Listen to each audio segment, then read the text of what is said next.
Good day, everyone. I'm Yu Ziling from College Matrikulasi Pulau Pinang. I'm here to present a research paper known as NBNT Study Group in Flipped Learning and Formative Assessment. With the implementations of outcome-based education, which is OBE in Malaysian Matriculations Program, the paradigm for teachings and learning is slowly shifting from teacher-centered to student-centered. Recent advances in technology have unlocked entirely new directions for education. One of the purposes is to equip students with the skills needed to meet the need of fourth industrial revolutions. Based on the OBE system and fourth industrial revolutions, many educators are now practicing flipped learning to fulfill Malaysia qualifications, framework standard and market demand.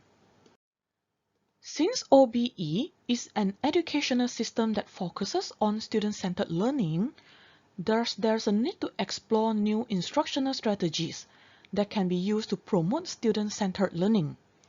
Besides, assessment strategies such as formative assessment also need to be improved so that it can constructively align with the learning outcomes in OBE system.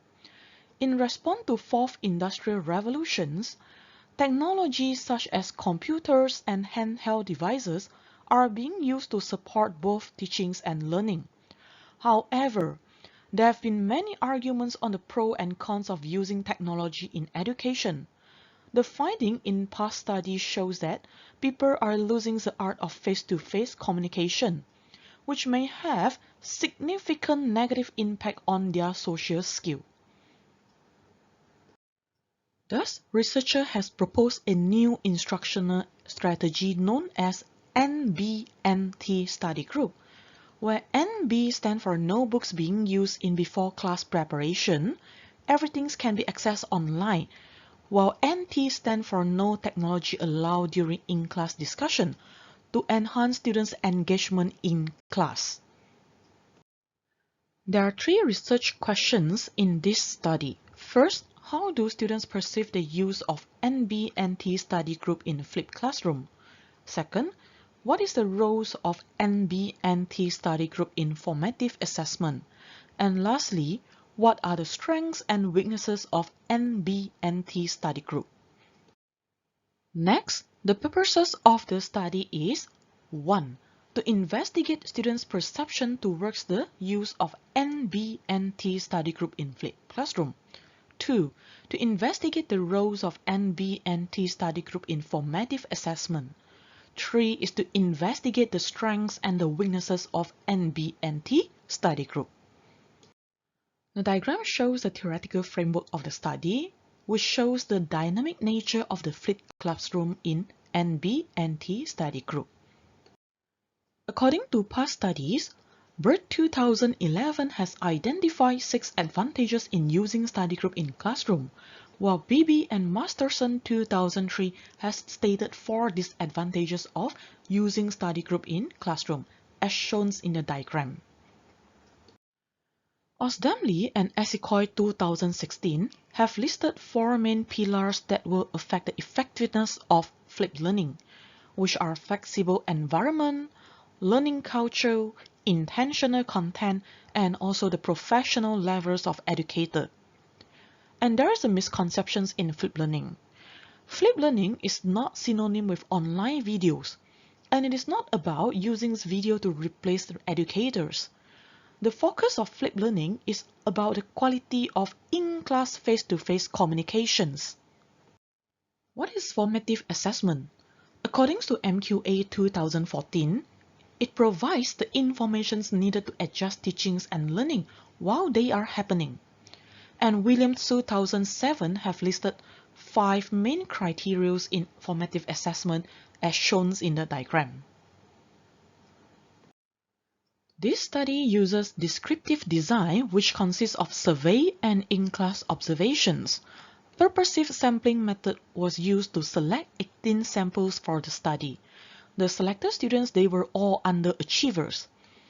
And the instruments used in this study are semi-structured questionnaire, checklists based on learning outcome, provided by Ministry of Education, and the observations field notes. LO checklist was given to students prior meeting so that they know what to do and what to learn before entering class. In a meeting, researchers observe and check to see if all LO have been met during discussions. Observations field note was used to record students' misconceptions and common mistakes during discussion. Questionnaire was given at the end of treatment. 3 types of analysis have been conducted to answer all 3 research questions.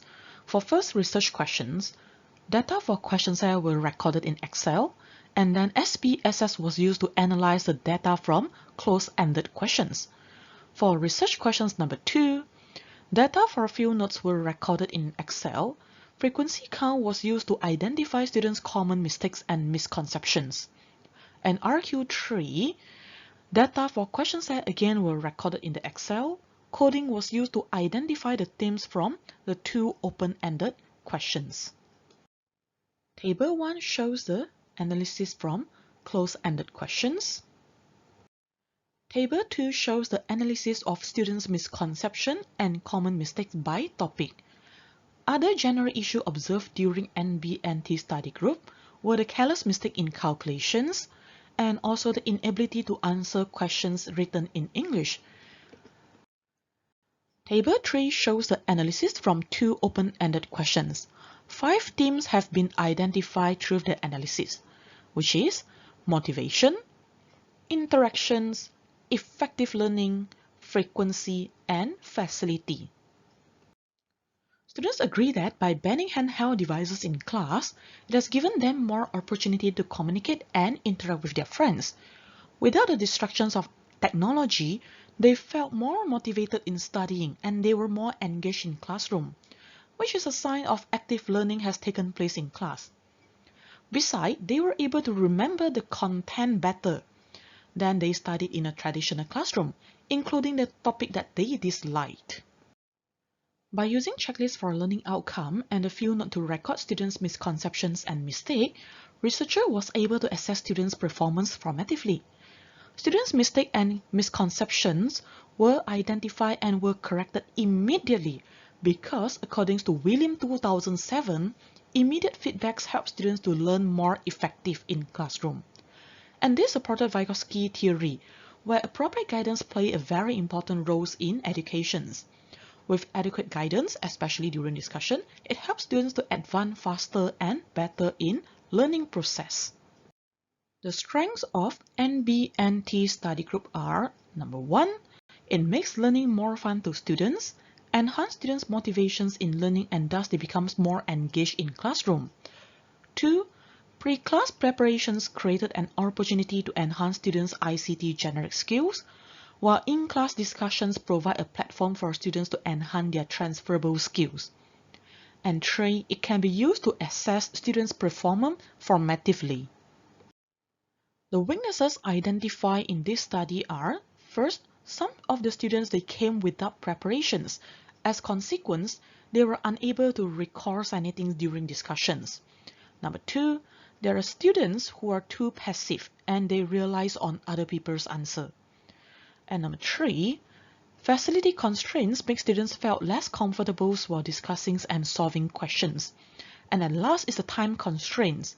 Due to time constraint, not all of the students had opportunity to express their point of view, and some of them they didn't receive feedback from researcher. In a nutshell, NBNT study group is perceived as a very useful and interesting teaching and learning approach by the students. Besides, NBNT study group can be used to assess students' performance formatively. Next, the strengths and the weaknesses of NBNT group have been identified in this study as well. As a recommendation, future studies can focus on developing a module or a software which can be used to equip students with enough prior knowledge before in-class discussion. That's all from me. Thank you.